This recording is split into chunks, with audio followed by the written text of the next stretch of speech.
हरियाणा के मंडी आदमपुर उपचुनाव का मामला रोचक होगा, इसमें तो कोई दो राय नहीं।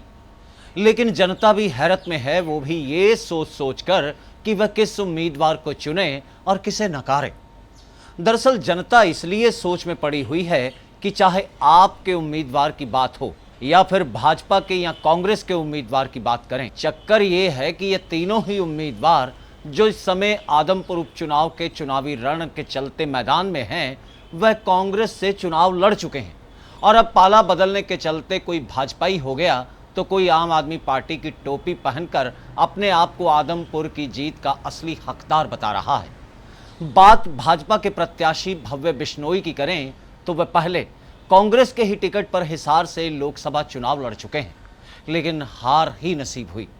और बात अगर आम आदमी पार्टी के आदमपुर से प्रत्याशी व नेता सत्येंद्र सिंह की करें तो 2014 में कांग्रेस की टिकट पर ही वो आदमपुर से चुनाव लड़ चुके हैं। तो वहीं अब कांग्रेस ने पूर्व केंद्रीय मंत्री रहे जयप्रकाश को अपना प्रत्याशी घोषित करते हुए चुनावी रण में कदम रखवा दिया है। हरियाणा की यह मंडी आदमपुर कई मायनों में बड़ी खास सीट है।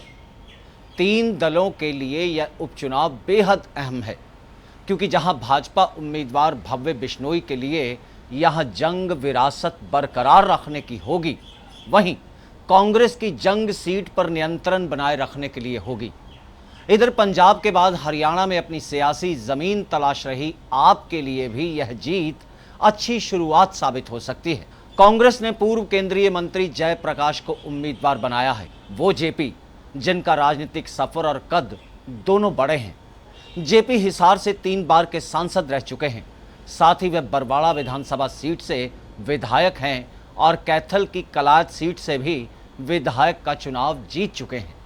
खबर है कि चुनावी मैदान में जेपी की एंट्री के साथ ही मुकाबला रोमांचक सा हो गया है, क्योंकि मीडिया रिपोर्ट्स के अनुसार स्थानीय वोटर का मानना है कि अब किसी भी उम्मीदवार के लिए चुनाव आसान तो बिल्कुल नहीं होगा। इससे पहले भी उन्होंने कुलदीप बिश्नोई को 2005 में कड़ी चुनौती पेश की थी। नतीजे आए तो बिश्नोई की जीत का अंतर महज 6015 रह गया था। अब बिश्नोई के पार्टी बदलने के बाद कांग्रेस इस सीट पर नियंत्रण बनाए रखना चाहेगी, साथ ही पार्टी जीत के जरिए यह दिखाने में कामयाब हो सकती है कि परिवर्तन की हवा चल रही है। इसके अलावा पार्टी बिश्नोई को हराकर राज्यसभा चुनाव और कांग्रेस छोड़ने का सियासी हिसाब भी पूरा करना चाहेगी। भाजपा ने कुलदीप के बेटे भव्य पर भरोसा जताया है। अब यह चुनाव खुद कुलदीप बिश्नोई के लिए भी चुनावी क्षमता साबित करने का मौका होगा। खास बात है कि साल 1968 के बाद से यह सीट बिश्नोई परिवार के पास ही है। इससे पहले 1968 से 2000 तक यहां चौधरी भजनलाल का शासन रहा। इसके बाद 2005 में बिश्नोई इसे संभालने लगे। साल 2012 उपचुनाव में पत्नी रेणुका ने भी जीत दर्ज की थी। हालांकि इस सीट से भाजपा को एक और फायदे के आसार हैं। अगर भव्य उपचुनाव में जीत दर्ज करते हैं तो भाजपा राज्य में गठबंधन के साथ ही दुष्यंत चौटाला की जेजेपी के सामने और मजबूत स्थिति में आ जाएगी। पड़ोसी राज्य पंजाब में 2022 विधानसभा चुनाव में कांग्रेस के हाथों सत्ता छीनने में सफल रही आम आदमी पार्टी हरियाणा में बड़ी एंट्री की कोशिशों में जुटी हुई है। आप पहले ही तय कर चुकी है कि साल 2024 में होने वाले चुनाव में वह सभी 90 सीटों पर अपने उम्मीदवार उतारेगी।